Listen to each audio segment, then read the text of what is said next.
nationalism after 1918 was that many of the new or renamed political parties in the Weimar Republic, including the German Catholic Center Party, either possessed or adopted some form of socialist, nationalist, or racialist signifier in their new or modified names. Even the stodgy old conservatives had to change themselves into the cumbersome German National People's Party, DNVP. The political left in 1918 and 1919 soon fractured into the moderate Social Democratic Party of Germany, SPD, and a breakaway from it in the Communist Party of Germany, KPD. It is worth noting the obvious, that both felt they still needed Germany in their titles, if only as a continuing nod to nationalism. The renamed liberals and conservatives went their own way. That Germany, on the eve of Hitler's appointment as Chancellor in January 1933, continued to have a socialist-oriented political culture can be illustrated by pointing to the last free elections of the Weimar Republic the previous November. No less than 71.6% of the vote went to parties with socialist or communist in their titles. It is true that these parties were bitter enemies, though they still shared widespread socialist attitudes and expectations. On top of that, a hypothetical survey of German public opinion at the same time likely would have shown that the overwhelming majority, cutting across all party lines, would have resolutely rejected the humiliating Versailles Treaty of 1919 that blamed Germany for the Great War, forced it to pay reparations, limited its armed forces, and reduced its territory. No genius leader was needed to figure out that combining nationalism, socialism, and a hefty dose of militarism might produce a socially dynamic movement that could mobilize the entire nation. When Hitler returned to Munich in late 1918, it would have been impossible for him to overlook the anti-Semitism that was endemic in the city and much of the country, as it had been since well before the Great War.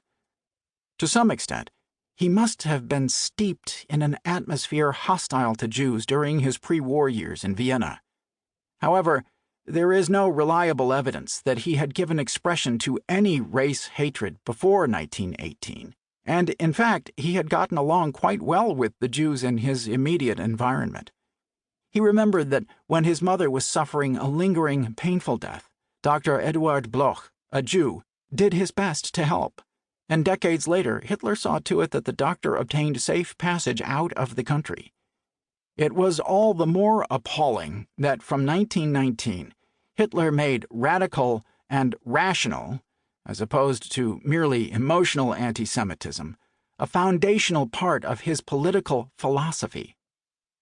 Unsurprisingly, therefore, during his search for a political credo after 1918, he latched on to conspiracy theories that circulated in great abundance, by which he could explain the complexities of his world, as well as the lost war, the disgraceful Versailles Treaty, and the Red Revolutions across the land.